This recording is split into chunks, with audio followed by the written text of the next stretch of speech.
But this story of the Asian tigers that has transformed these economies in the last years is something remarkable.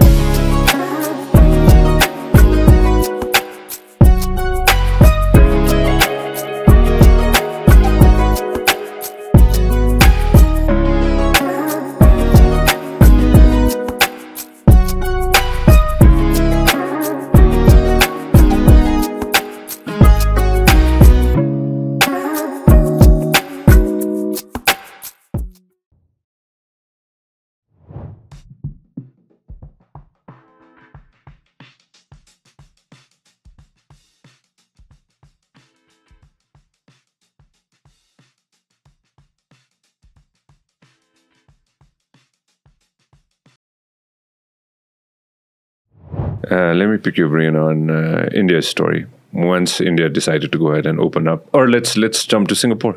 Once Singapore decided to open up to the world. Well, I am surely not an expert on the Singaporean or the Indian economy, and I'm going to be very careful with what I say about both of those. But this story of the Asian tigers that has transformed these economies in the last years is something remarkable. I was in Bangkok 2 weeks ago for some work things, and when you see, the economy that they have created, built on, it's just incredible, right? And they've found a way to cater to every single niche of the tourist experience, whether you're there for sun and fun, or like me, whether you're a nerdy golfer and you want to go play golf, or whether you're there for shopping. It's really incredible. Now, I give this example all the time, and this is a bit controversial, right? Which is to say that if Nepal is on the European blacklist for air travel. You don't have any direct flights to Europe, and Nepali Airlines are not able to fly to Europe. Now, can you imagine what Thailand would do if they found themselves in that situation? They would fix the problem in 24 hours. They would find a way to do whatever it takes to get out of that situation. And here yet we have these challenges in civil aviation that are profound, and I think they're holding the country back. So I think that being really that's one example that you're giving. One example. It's just an example, right? But I do think that policymakers in the country need to think very, very. If you're going to think really hard about building that economy of the future, then you need to look at those issues and take some kind of drastic, costly, measures. And there's cost to them. Well, there's going to be a lot of backlash generally, especially on this day and age. Anybody can go ahead and comment and write about how they feel instantly without thinking twice. I'm sure somebody's doing that right now. I'm sure they're doing it right now. I've read, I've watched a whole bunch of your interviews with my colleagues, with Rob Fenn and with Veronique Lorenzo. And as much as I liked listening to the interviews, I very much enjoyed reading the comments. Everyone has a view, and that's the beautiful thing about this democracy, right? Let people have opinions. It's good. Voice them. And again, that's why I'm saying a lot of people who are listening right now, especially the policymakers who are listening right now, maybe they really want reform, they really want the change, but there's a lot of things that's holding them back. Sure. That's the challenge. That's why they get paid the big bucks, as we say in American. That's the challenge of leadership. I think that the challenge of leadership, and one that I think is really profound for Nepal, is not planning for the country of today, but planning for the country of tomorrow. David, let me ask you a different question. What are your biggest challenges when you're leading such a big organization? What's your biggest challenge? Well, before I talk about the challenge, let me just talk about the privilege and the honor. We have an incredibly close relationship with policymakers and with the government. Yeah. We're incredibly privileged to be able to be part of this journey that Nepal is taking right now. I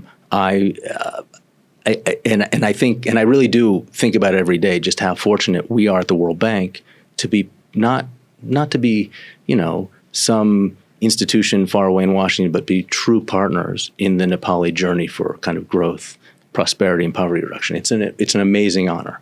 The challenge is that it's a challenging place to work. I've worked in a lot of places, and it is on the one hand the most exciting place that I've ever been. In some ways, one of the more challenging ones. Getting stuff done is challenging in Nepal. Getting those roads built, getting the infrastructure built it takes longer here than it should. I think we speak very openly and very very openly about the challenges of simple things like getting the permission to cut down trees if you're widening a road. In Nepal, it can take you 2 years to get a tree cutting permit. After you've done your environmental assessment, it can take you 2 years to get a permit to cut down a tree. It's a small, silly little example. Or, the permit to move an electric pole if you're building a road can take ages. So I think that the challenge and opportunity for the country is actually is making some of that doing business stuff, both doing business with the private sector, but also doing business in the public sector, a little faster, a little more agile, and a little more fit for purpose for a 21st century where some of the neighbors have shown that you really can get that stuff done, and you can do it with appropriate safeguards to make sure that you're not causing environmental damage or causing social damage. So I think that's a bit of the challenge that we're facing in really trying to drive for results, which at the bank is so important. Everybody wants instant results, but again, everyone's impatient. But that's as we mentioned, there's the Instagram, the world of Instagram and social media is that you think it's you see the rosy side of everything everywhere, and you have to realize that the reality is a little different.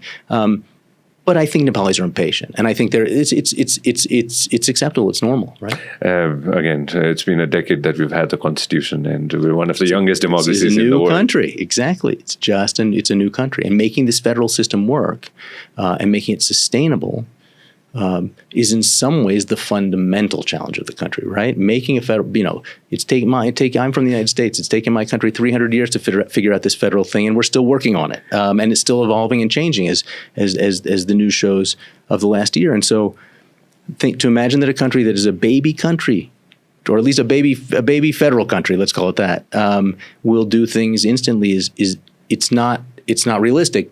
At the same time, I think this, as I mentioned, as we talked about before, this social media thing has accelerated the pressure to deliver results in a way that is a little bit unprecedented in human history.